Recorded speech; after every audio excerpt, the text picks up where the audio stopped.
Going back to community investment, where I started, philanthropy, volunteering, environmental education, in-kind programs, and all other forms of community investment. These retain an important place too, but I would argue as a means to an end, not as an end in themselves. Participation in community investment programs increases awareness of and sensitivity to key societal issues. Hopefully, employees bring that heightened sensitivity back into the workplace and apply it in their day jobs. Volunteering in particular has the potential for this type of experiential learning. At BT, we've recently reinvigorated our focus on volunteering as a critical component of our community investment and corporate responsibility. By focusing our attention on applying corporate responsibility values consistently across the core business in these ways, the corporate responsibility practitioner can be instrumental in helping the corporation demonstrate authenticity and so contribute towards re-establishing trust. But these are the awards of PR News, so I need to say something more about communications. And they say that the most ardent advocates for a cause are the converted. And as a once sceptical but now frequent blogger and recent tweeter, allow me to indulge for a moment. What role could social networking have to play in re-establishing trust?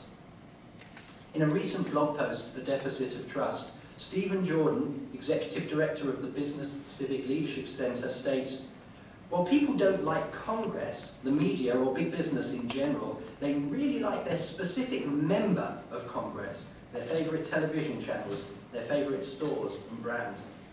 I think Stephen makes an important point here about the conflicting perceptions people can have of a large organisation as opposed to the people associated with it.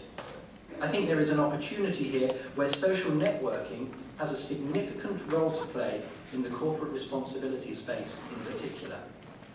Not just as another channel to broadcast our message, but as an opportunity to transform the nature of our relationships with civil society, make individuals more prominent, to bridge the gap between the company's representatives and the stakeholder. Traditional PR maintains a demarcation between the private life and persona of an individual and the corporate life and persona of that same individual. As individuals, we all need some privacy in our lives, but does that come at a cost to authenticity?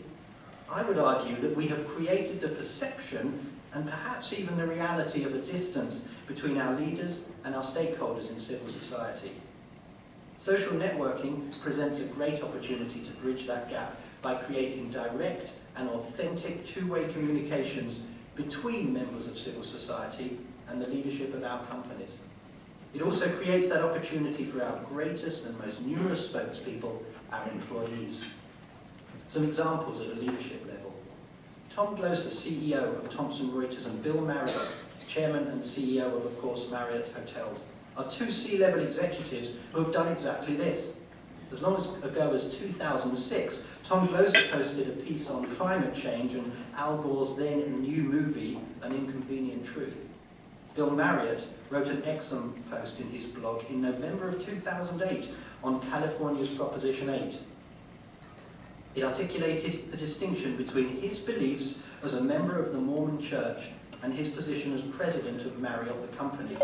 The post was a brave one to write, addressing as it did a charged corporate responsibility issue, and one in which his personal beliefs and his corporate position were potentially at odds.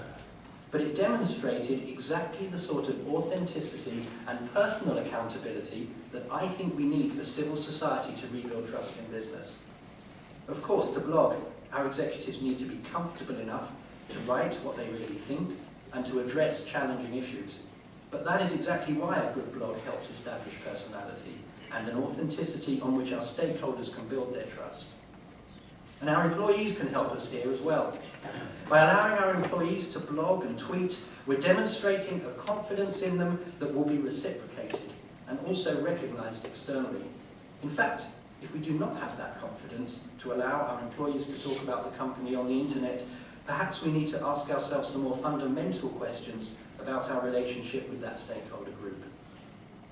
I read an interesting tweet recently at Justin Herman. If you have to post These views are my own, not my employer's. You look like you're required to shut off your brain at work. I disagree. I think that it demonstrates you work for a mature organisation that is confident enough to allow its employees to have, and more importantly, to express diverse views.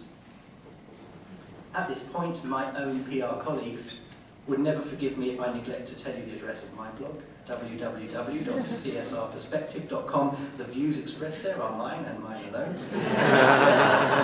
Whether you agree or disagree with what I've said today, share your thoughts. Go there, say so, say why.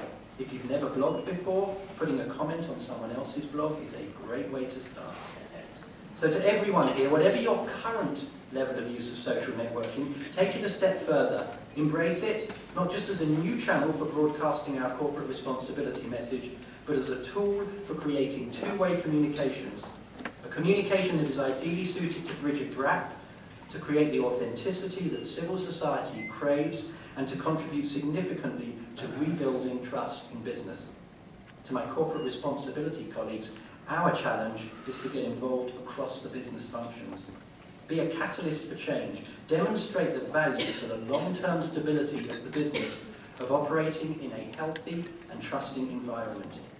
And use volunteering and other forms of engagement to heighten awareness of issues, and then challenge those volunteers to bring lessons learned back into the business. Add a new lens to the way everyone in the company considers all their decisions. Next year, I hope to see an award in the PR News CSR Awards for Best Product Launch solving a sustainability issue, and for Best Social Networking Programme for company to stakeholder engagement. Perhaps these or similar incentives will encourage corporations to test more and more of their core business decisions against their corporate responsibility values.